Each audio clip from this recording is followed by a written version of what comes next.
to another Visual Guy film review, but more importantly, welcome back to the Ant-Man and the Wasp film review. Zero spoilers here, but I will be talking about the overall theme of the film and the overall theme of the story. And like I said, I'm going to try and stay my hardest away from spoilers. I shouldn't get in there, but this film was outright. Let's just get straight into it. And remember, if you do enjoy this film review and you like other Visual Guy stuff, wabami, all that stuff, stay around, watch other videos and shit, and have fun, do whatever. But fucking hell, this film was insane. Right. Get straight into the overall theme of the film. Get your words out there, Dan. Oh, okay, the film as a standalone film was beautiful. It was nice to just have a fun adventure because there was shitloads of comedic moments. And Paul Rudd is at his best as per usual. I love the guy. And Scott Lang's always been a funny character in the comic books and stuff. That all stayed during this film. All of that, them parts were in there, which was great. But it was great. I was sat there watching it. I was like, this is great to take a second and just relax for a bit. Because this film takes place just after Civil War and just before, and then eventually catching up with Infinity War.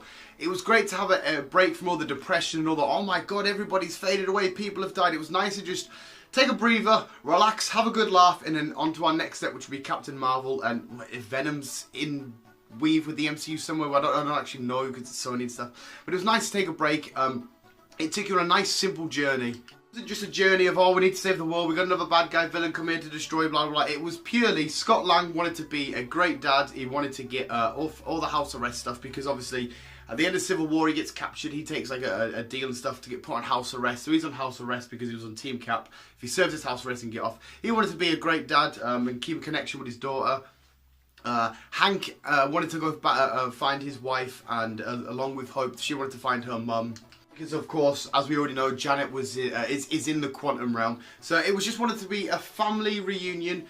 Scott wanted to keep being a good dad, and our villain wasn't an awful villain, was Ghost. Now she was fantastic in this.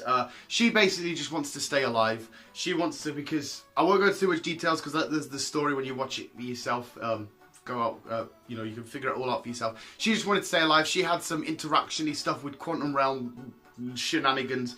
So she wasn't like a villain where I just want to kill everybody, but she did do some bad stuff because she was working for S.H.I.E.L.D. She's been in a trained killer and stuff. Like I said, you have a little montage-y bit of that, which it's a great little sequence. Ghost in this was amazing as well. The way it was filmed, the way it looked, the animation of it all was absolutely beautiful. Ghost was a great bad guy, which it was, again, really hard to just completely root against because you could easily sympathise with her. We went on a nice, crazy, fucking whirly-dirly adventure. It was fucking beautiful. Scott Lang brought the comedic value. Hope's badass in this. Hank's in this. We get to see. We explore the quantum realm really much more in depth, and that plays a huge key role in the future of the MCU and the Avengers and stuff. Which me and Chris talked heavily on a podcast not long ago. It's got a huge involvement. And I won't say too much more about the quantum realm because you'll get it, you'll hear it. There is a certain line, if you listen out for it perfectly, towards the end there's a certain line which kind of explains everything. Yeah, and the visual effects of this, where we get to see Scott's suits malfunction. He's going from little and large and stuff. There's a moment where he's like a little toddler and they're in a little, I think you'd call it a preschool in America, and he looks like a little kid. He's running out of class and stuff. It's fucking amazing. I don't know if that was a spoiler. It wasn't really a spoiler. I didn't really give away any plot details or anything there. Goliath, great nod back to the Goliath Civil War. We all know what happened in the Civil War comic book with Goliath and stuff. And his involvement with Hank Pym and Scott Lang, and the whole Ant-Man story together as a whole was beautiful. Easter egg wise, I couldn't really see a shit ton of Easter eggs, but like I said, this felt like a film completely separated from the MCU for a while. Like, you completely forgot everything that happened. Like, Captain America stuff gets mentioned, Scott's like Cap, and then Hope's sort of like, oh, Cap. He's like, yeah, I know it was Cap. So you do get the mentions of that stuff, but it feels like it's very on its own. It didn't take long for me to forget about everything that was happening on the outside and just purely focused on Ant-Man and the Wasp and what they were getting up to, like the shirt says.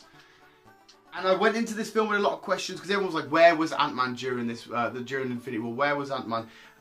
Well, this completely explains. It was a house arrest, but then he needs to basically, overall, his main objective is to help to help Hank and Hope find Janet. So, yeah, like, it's the biggest takeaway I personally got from it was just the sheer break I could get from the whole craziness that is the MCU right now, with people dying and fading away and shit. Spoiler alert if you haven't seen Infinity War. If you haven't seen Infinity War, What the fuck? I just laughed my ass off all the way through. I got really involved. Wanted these characters I wanted every character to get their happy ending. Scott and his relationship with his daughter, I wanted that to just take off and beautiful.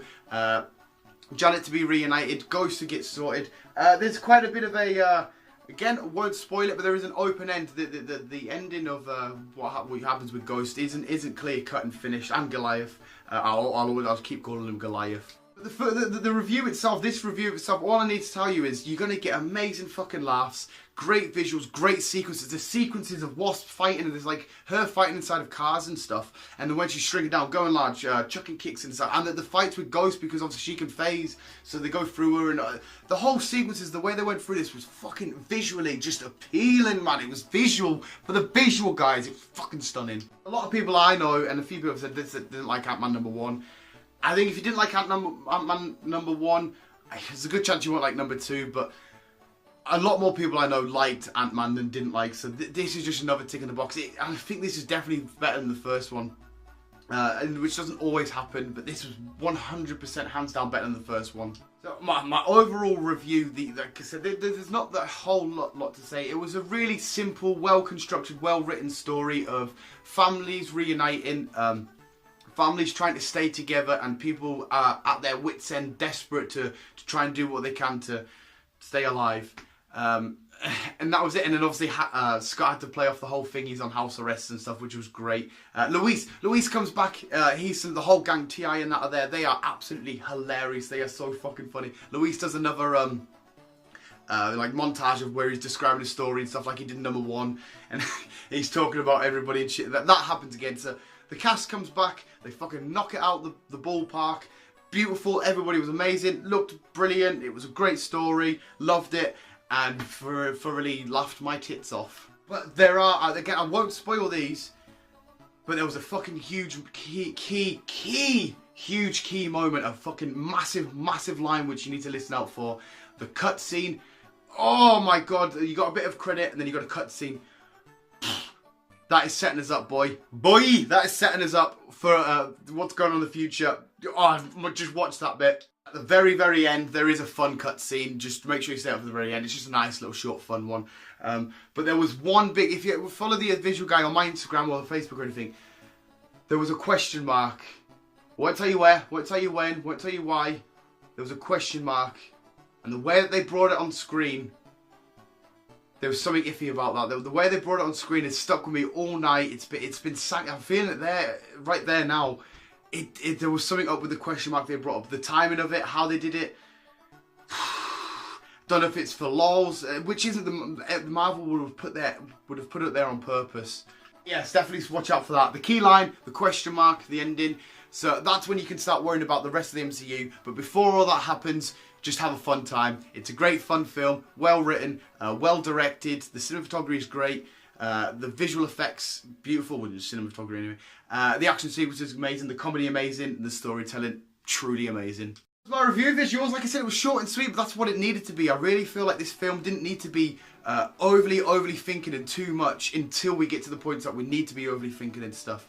So visuals, if you have seen it, and our neighbours from across the pond have already had it for a month. We literally, midnight release was last night, so you might be going out watching it today.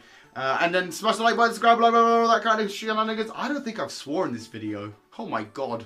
And just thank you for all the love and support visuals. You've been absolutely extravaganza. You've been amazing. I don't know what extravaganza is.